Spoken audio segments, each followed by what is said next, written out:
নমস্কার। যুক্তি তর্ক সঙ্গে অর্কই আপনাদের স্বাগত। আপনাদের সঙ্গে আমি অর্কপ্রভ সরকার। 29শে মার্চ আনন্দবাজার পত্রিকা 6-এর পাতায় একটি খবর বেরিয়েছে যে 550 তৃণমূল নেতা দুর্নীতিতে যুক্ত, মূলত নির্মাণ ব্যবসায় বেআইনি টাকা ঢালার অভিযোগ উঠেছে তাদের বিরুদ্ধে।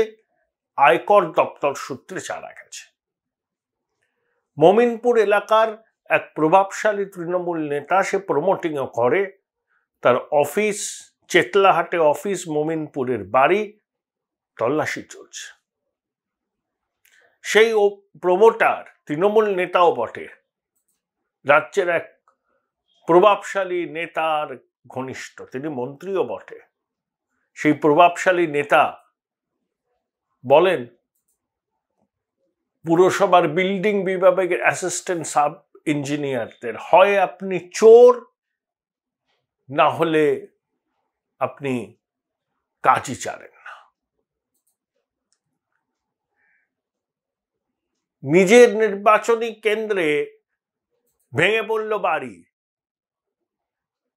কাউন্সিলরের পাশে দাঁড়ালেন বিধায়ক, মন্ত্রী, মেয়র, আর যত ঘোষ নন্দ ঘোষ বলে দায় ঠেললেন ইঞ্জিনিয়ারদের উপর। তা ইঞ্জিনিয়াররা তো অনেক বেআইনি বাড়ির নথি সংগ্রহ করে ডেমলিশ করার জন্য পুরসভার বৈঠকে পেশ করেছিল, কিন্তু ওই বাড়িটার কথা উল্লেখ হয়নি। তাহলে ওই বাড়িটার কথা উল্লেখ হয়নি কেন? ওই বাড়িতে কি মধু আছে? কার চাপে পড়ে পুরসভার ইঞ্জিনিয়াররা সেই বাড়িটার কথা উল্লেখ করেনি? বিরোধী দলনেতা বলেছেন ওই চত্বরে 800 এরকম বেআইনি বাড়ি আছে, আর মেয়র বললেন সামাজিক ব্যাধি। এটা সামাজিক ব্যাধি না, এটা রাজনৈতিক ব্যাধি। আমি শাসক দলের প্রতিনিধি হলে আমার 7 খুন মাপ, আমি বেআইনিভাবে জলা ভরাট করতে পারি, আমি 3 তলা বাড়ির অনুমোদন যেখানে 5 তলা করতে পারি, 2টো বাড়ির মধ্যে প্রয়োজনীয় ফাঁক না রেখে বহুতল গড়ে তুলতে পারি, সেই বাড়িতে জলের কানেকশন, বিদ্যুতের কানেকশন পৌঁছে যায়। আর পুরো প্রতিনিধি কিছু জানেন না, কিন্তু ইট বালি ফেললে পুরো প্রতিনিধির লোক চলে আসে। কে ফেলেছে ইট বালি?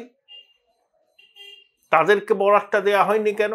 আপনি কলকাতার কোনো পুরসভা এলাকায়, কোনো ওয়ার্ডে ধরুন আপনি বাড়ি করবেন বা বাড়ি রিপেয়ার করবেন, আপনি আপনার নিজের মতো লোককে দিয়ে কাজ করাতে পারবেন না। আপনাকে কাউন্সিলরের অনুগামী লোকদের কাজের বরাত দিতে হবে। সে যে মাল দেবে বিনা বাক্য ব্যয়ে সেই মাল নিতে হবে। যদি বাজার দরের থেকেও দর বেশি হয় সেটা নিতে হবে। মেয়র কিচ্ছু জানেন না, দোষ চাপিয়ে দিলেন। আসলে ওই কাউন্সিলরকে চটাবার ক্ষমতা মেয়রের নেই।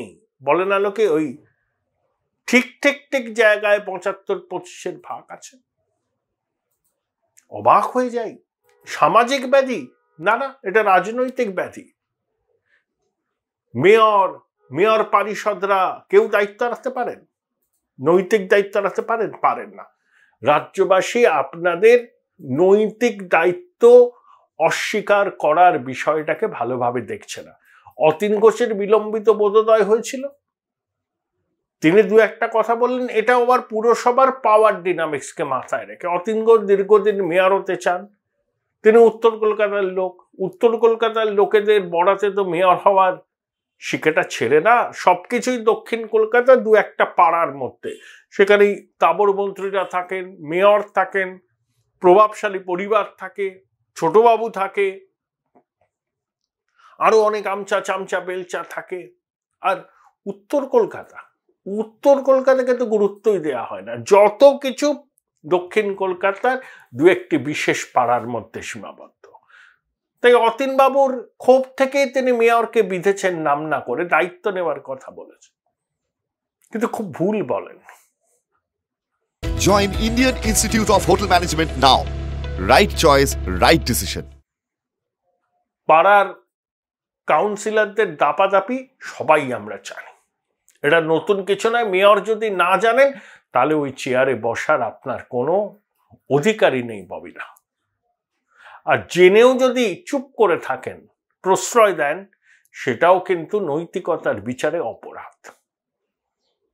পুরো সবার বিল্ডিং বিভাগের ইঞ্জিনিয়াররা যে সব ধোয়া তুলসী পাতা, আমি তা বলছি না, তারাও এই অসাধু চক্রের সঙ্গে যুক্ত।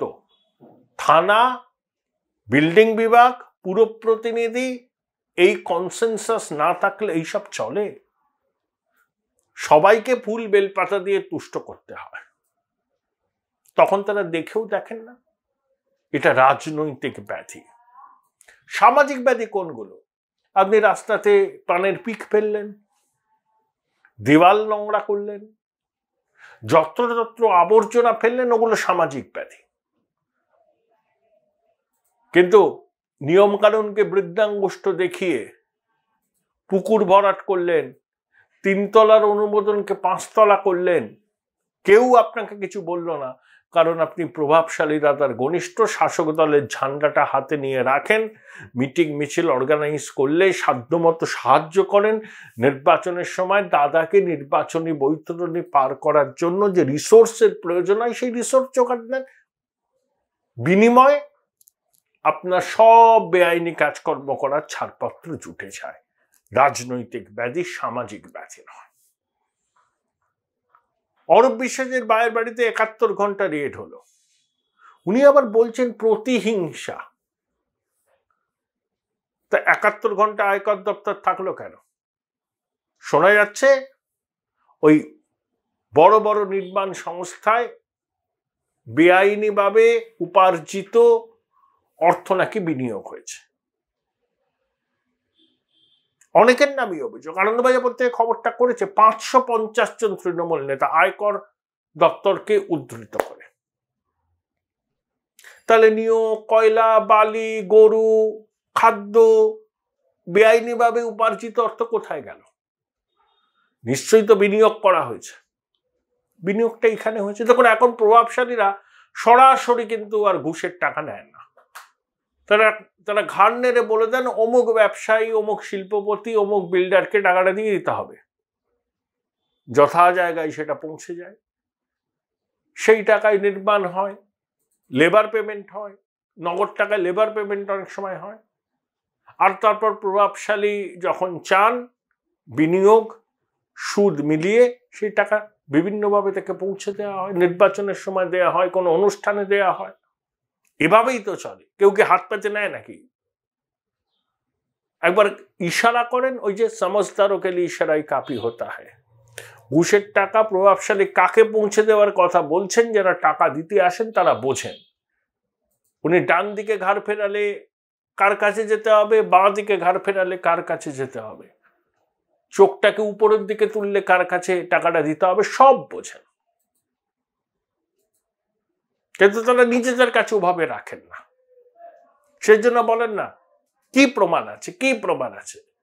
সেই জন্যই তো আমচা চামচা বেলচাদেরকে সামনে রাখা হয়। কালীঘাটের কাকুর সম্পর্কিত একটা বড় বিল্ডার গোষ্ঠী ইডির স্ক্যানারে আছে।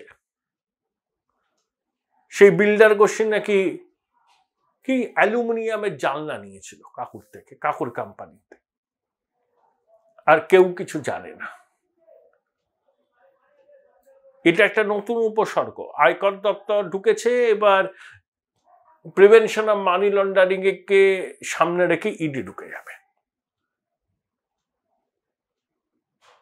তাহলে আরো একটা বড় চক্র ফাঁস হতে চলেছে। কি ইঙ্গিত কিন্তু সেরকমই।